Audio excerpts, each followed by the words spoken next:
welcome to the Plastic Surgery Practice Podcast on the MedCore Podcast Network. I'm Alison Werner, and I'm joined by Keri Stevens, and we are the co-chief editors of PSP. Today, we're going to be talking to Dr. James Beckman, founder and CEO of Therapon Skin Health. We wanted to learn more about the company's Theraderm Clinical Skin Care line, its proprietary peptides, and how Theraderm grew out of Dr. Beckman's work to develop a product to improve the skin of burn victims with skin-grafted hands. What's more, we wanted to talk to Dr. Beckman about where skincare is headed. Dr. Beckman, thanks for joining us.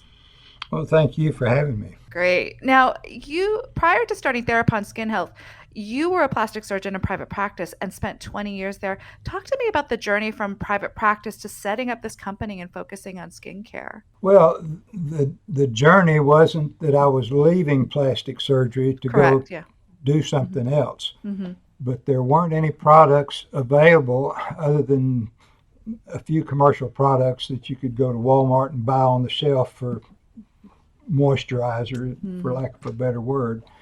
There weren't any products that had active peptides that reversed the aging changes that we see in skin. And of course, I've got 6 sisters, so I understand how y'all are put together up there. You look in the mirror and you see a wrinkle line, oh my God, the sky is falling, and you're getting old. What can I do? Right. So also practicing in Arkansas, which is more of a rural state than most, I was seeing burns and hand injuries, facial injuries, the full spectrum of plastic and reconstructive surgery. So you may see a person that was in a car wreck and had a fracture up here, but skidded along the blacktop pavement for a while and had, an abrasion type injury. So combinations of things. And of course, I worked with orthopedic surgeons a lot. I had done a fellowship in hand surgery, which is orthopedic surgeons, general surgeons, plastic surgeons do special training because there's a lot of little moving parts that aren't necessarily aesthetic, but you can't eat your food if you don't have fingers that work properly. So it goes hand in hand with plastic and reconstructive, the words for what we would do. Yeah. And occasionally there'd be somebody that had either burns or for some other reason had lost skin, and you have to put a skin graft on to close that wound. Well, a skin graft is borrowing some skin from healthy skin layers to share. So you're limiting a little bit the skin that you took it from, but you're covering a worse place that had no skin. And so you have compromised skin in both places a little bit. And my degree was in chemistry, and my passion is making things do things that I want them to do when they don't want to do it. And I don't know if that came from growing up on a farm and being around animals and training dogs and things of that sort, but that's my basic nature. I want things to work 100% correctly. And if they don't, I want to know why. And if there's a way that I can fix it, I want to know how to do it. And if there's not a way that I can fix it, who can fix it, and how do I contact them? How all that goes. So I'm more hands-on than some plastic surgeons. Some plastic surgeons would say, well, I don't work on eyelids, but my partner does, or somebody else. Yeah. Well, there were only 2 plastic surgeons in Arkansas when I went into practice, and they were both in big city. I lived in Mountain Home, Arkansas, population 2,500, and it was 150 miles to the next city that had over 30,000 people. So I was seeing a lot of farm injuries, and Mountain Home is centrally located on the border with Missouri and Arkansas. And there's 3 giant Corps of Engineer lakes that feed into the White River. And folks would come down from Chicago and stay a week and trout fish on the White River. So there were a lot more people in the county than lived there. There were probably 100,000 people in town or, in the county area. most of the time, and certainly in the summer months and the fishing season months. Anyway, I enjoyed seeing all kinds of injuries. Uh, Occasionally, one of the GPs needed to be out of town, and there wasn't somebody to cover his practice, so I would cover their practice. So I delivered 4 babies my first year in practice as a plastic surgeon. That's a rarity, probably. It's not common, I'll put it that way.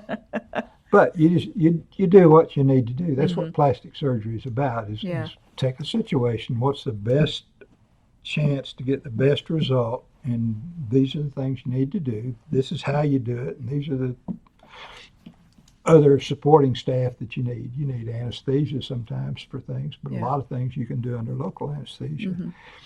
Like a facelift, it sounds like would be a 4-hour operation under general anesthesia, but I did all my facelifts under local anesthetic. It's much more healthy. And I could say, well, Susie, I want you to open your eyes wide or close your brows, and you can actually see the result before they get home a week later and the stitches are out, and they call you and say, hey, doc, this ain't working. So anyway, I think the key to any practice of medicine, whether it's plastics, surgery of any kind, or even internal medicine, is correctly diagnosing what the problem is. And then you've got a whole battery of things to choose from that fit that condition or complications from other conditions that interfere with it. And the practice in medicine is finding the perfect fit for a solution to a problem. And that's kind of what plastic surgery is all about anyway. A lot of times it's missing tissue, and you've got to find a substitute for that tissue, or at least a substitute for that organ or deformity that allows that person to restore normal function. Okay. So it's a challenge, but a very fruitful, fulfilling challenge to wake up every day and not know what you're going to be doing necessarily, but absolutely. Of course, you schedule elective surgeries, but you don't schedule emergency rooms. Yeah. Well, as part of when you were working, you mentioned you were dealing with patients who had burn injuries and skin grafted hands.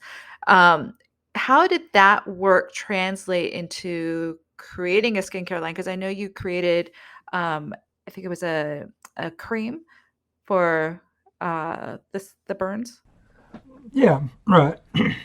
Well, a combination of things. Of course, I did my plastic surgery training in Memphis, and they have a huge burn center there. Children's Hospital's big. So I got a lot of exposure to injuries, complicated injuries, all in one location at the same time that you wouldn't see out in a rural area. So it was a perfect educational experience for somebody who was going out into the hinterlands, so to speak. And when you saw a patient in the emergency room with X, Y, and Z, you think back, oh, I saw an X, Y, Z 3 years ago when I was in Memphis. And of course, skin, the body in general heals the same in Mountain Home, Arkansas as it does in Chicago. I mean, the principles are no different. And you've got to have a good blood supply, you've got to have adequate tissue, and you've got to have adequate nutrition to that tissue, which is from the blood supply, but you got to have oxygen and other things that go into healing. And the great mystery or the big challenge in plastic and reconstructive surgery is, one, saving the patient. Say if it's a car wreck and they've got multiple injuries, they need to have their heart working before you start doing eyelid surgery. But you work with other surgeons and you get the worst things fixed, and you finally get down to, well, gosh, my finger has a crook in it, and I can't pick up things. Well, then you get down to what is it in the joint and the other structures that need repair. Well. What I was wanted you to talk about was so you did because now you have this company Therapon. which has, its skincare line. But your interest in skincare started with the work you were doing with uh, burn victims and skin grafts. And so you developed a product there. I'm wondering how the development of that product led you to creating a skincare line. It was a combination of things. I had patients that were working with paper. In other words, delivering newspapers, or you print newspapers and put them together. People that use a lot of paper, that touch a lot of pages of paper every day, you're wiping the skin oils out of your fingertips. So you get dry, cracked fingers. Right. And fortunately for me in Mountain Home, a lot of things came together at the same time. The first two pharmacists that went to work for Sam Walton and his little company, Walmart, right, were the pharmacists in Mountain Home that I dealt with. And when they got moved over to Bentonville to set up the pharmacy, they told Sam Walton that he needed to have somebody that could make creams for this and that and the other. And of course, I was dealing with them on a weekly basis for 6 or 8 years over there. And they called and said, would you be willing to work with us over here to develop some things that we can have in our Walmart pharmacies? And we want to put them in pharmacies, everywhere. It wasn't just Arkansas. Yeah. So I worked with them and helped design a skin cream that would restore the lubricity. That's the oiliness, flexibility in skin for dry hands. Well, it works well on burns that have been skin grafted that don't have adequate oil production in the skin. Okay. And things kind of grew from that, I think.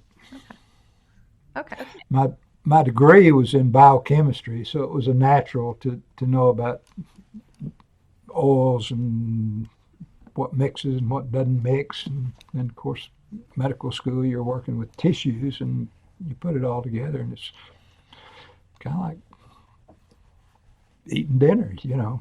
We really want to hear a lot about the Theraderm product line. What are some of that has been around since 1996? How has the line evolved, and what are some of the standout products now for the Theraderm line?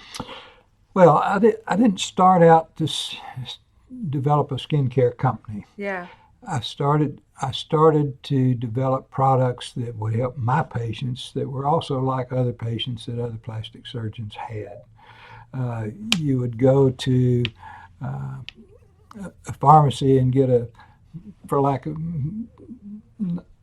not to say branded words, but Vaseline type products that were common household availability products in small town drugstores.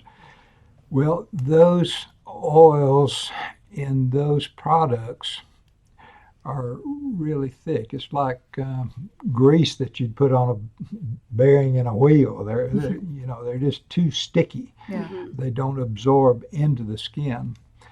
But with my knowledge of biochemistry and what type of oils are in the skin and allow them to mix with water and be fluid and whatever, made it real easy to come up with some samples.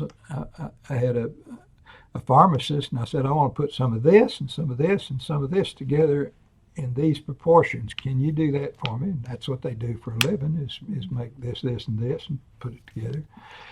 And we developed our first skincare product, was Beckman's dry skin therapy. Okay. And it was because of the patients that I was seeing with dry skin. And I made 1,000 jars and paid for it myself and stuck it on my closet in the office. And I have a patient with dry skin, I'm talking about dry, cracked, couldn't do their daily work, had to miss a week of work because of the problem with their skin. Other plastic surgeons heard about what I was doing and said, Jim, get us some of that. So we started a company to do that. That's not the sort of thing you'd sell from a medical practice usually. And it just grew. Word leaks out when you find something that works. I mean, you throw some cracked corn out on the snow, and pretty soon there's one blackbird that comes and finds it, and tomorrow there's a flock of them. That's kind of the way people are. So I know our listeners really want to hear about the current product line. So how have the products really evolved? Well, of course, yeah, that's a great question. We started out to solve a problem with skin Right. that was interfering with just daily activities. Uh, and as I mentioned, my degree in chemistry and my love for skin and all the other things that go with healing and the aspects that skin needs to, the properties that skin needs to have to function properly. It was a no-brainer to make adjustments to creams to fit different products. A third-degree burn needs to heal the burn first, but you've got skin grafts that don't have oil glands, so you got dry, flaky, cracked skin. I mean, they're out of the hospital from the burn, but their life is limited to 10% of the function that they would normally have, perhaps. I mean, in severe cases, not all burns. But making a skincare cream that restored dry skin problems was the start. And then ladies would say, well, I'm looking in the mirror and every day I see this wrinkle that goes right there. And by golly, I'm getting one on the other side. What can you do about that? Well, with the knowledge of the biology of skin, as it gets old, we lose the elastic tissue. And I mentioned I had 6 sisters, and I used to hear them bitching about the waistband of their petticoat getting lax and falling down in their bloomers. So, yeah, you got to restore elasticity to make tissue function properly. And I guess I was lucky. Of course, I knew about wound healing and the things that went into normal wound healing, but I found a couple of things that increased the restoration of damaged collagen, which is a structural tissue. And I found a couple of things, developed a couple of things as ingredients that increased the elasticity.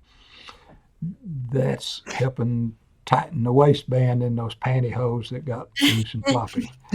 So, you put all those together in a skincare cream and put it on skin that's loose and floppy, you get a same improvement result as you would in a loss of elastic fiber in clothing. So it's an involvement, and I guess my nature for wanting to do things and make things came from growing up on a farm, a dairy farm, where you're taking care of animals and fixing their veterinary needs. So you knew how to give local anesthetic, and you knew how to actually sew up cuts and all those kind of things. And then, of course, plastic surgery refines that to human beings, but the principles are still the same. If you got a cut, you got to fix it. Well, you mentioned peptides earlier in this talk, and Theraderm has proprietary peptides. Can you explain what these peptides can do and how they fit? Every chemical reaction in the body doesn't just happen. Right. You got to have several things that make it happen. One, you got to have a need, and that's usually a condition, and that condition tells the body, you need to get us some of this to make this wound heal. And the this that it needs usually is a peptide. Peptides are active. They're the off-on switches that make reactions occur. And studying those peptides that went into wound healing itself made it real easy to make some trick switches. Put it on and you get some of that and stuff happens. And I won't say I'm brilliant, I'm observant. And I noticed that when you do this, this, and this, you see that, and that. And then 2 weeks later, Susie comes back and says, hey, Doc, my wrinkle's getting smaller and smaller. So,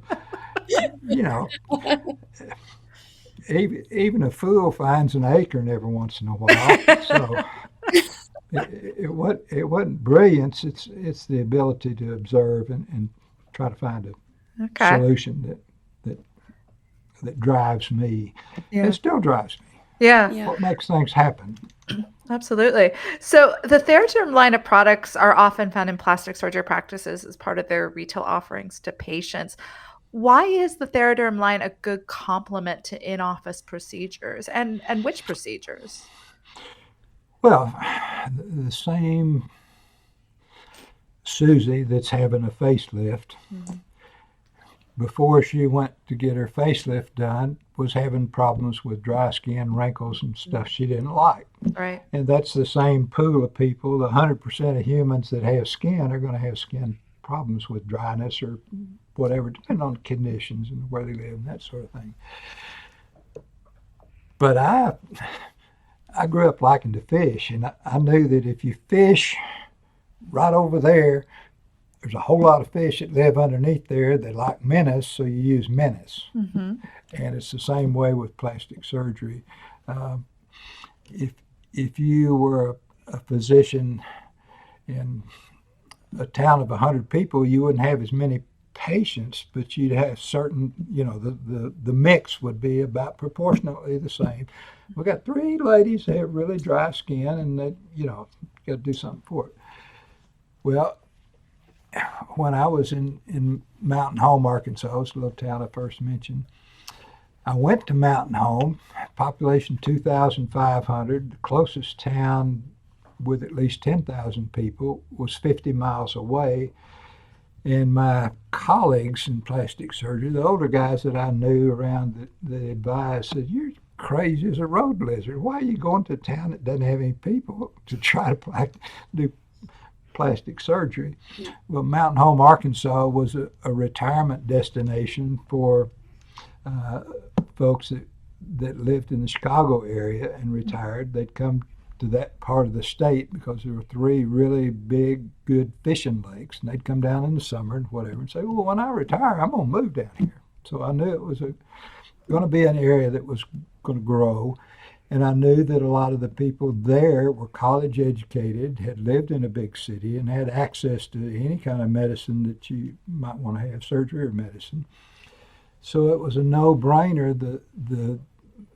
The family practice guys that were there in town said, "Jim, why don't you move here? We need somebody that can take care of not just a fish hook that's caught in a finger, but a knife cut that's deep in the hand. I'm having to send patients to Memphis or Little Rock or Fayetteville or Springfield or somewhere else." He said, "You can be busy in a week." So I moved over there, and I wasn't busy in a week. I was about to starve to death for 6 months. Three kids under 5 years old, and a wife that didn't like living where there wasn't anything but a Walmart store. But I started getting patients referred to me from Little Rock and from Springfield and from other places, because those patients that did well said, "You need to go see this guy down there for this." I don't call it bragging if they told them go down there because I got a good result. Whatever. Yeah. But I think a part of it was I made it a point. I wanted to spend 10 minutes with every new patient, not just, "Oh, Susie, you need your eyelids fixed. So see Sarah up front. She'll schedule it. We'll do it next week. No, by the way, it's $1,500. See ya." That didn't work in Mountain Home. You sit down and talk with the farmer's wife, and, "Well, how many little goat babies do you have to feed every day?" So it was a very interesting way of life to see what people did when they weren't in your office. And that related back to what they needed to have with their hands to do the things that they were doing on a day-to-day basis. All that goes back to being one of 8 kids in a farming family growing up.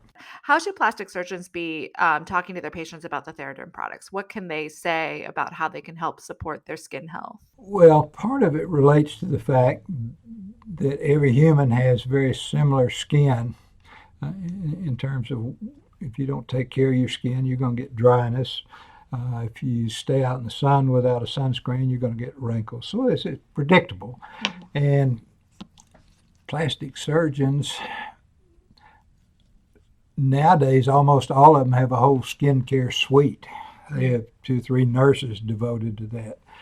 But when I was first starting out to develop skincare products, I had mentioned earlier that my degree was in chemistry, and creating products that solve my patients' own personal problems was the development process. And I didn't go out and sell it. Other plastic surgeons you'd meet at a meeting say, well, Jim, what are you doing? Well, I've been working with this product that does this, this, and this, and makes the wrinkles go away in my patients. Well, that's like lighting a match to some tissue paper.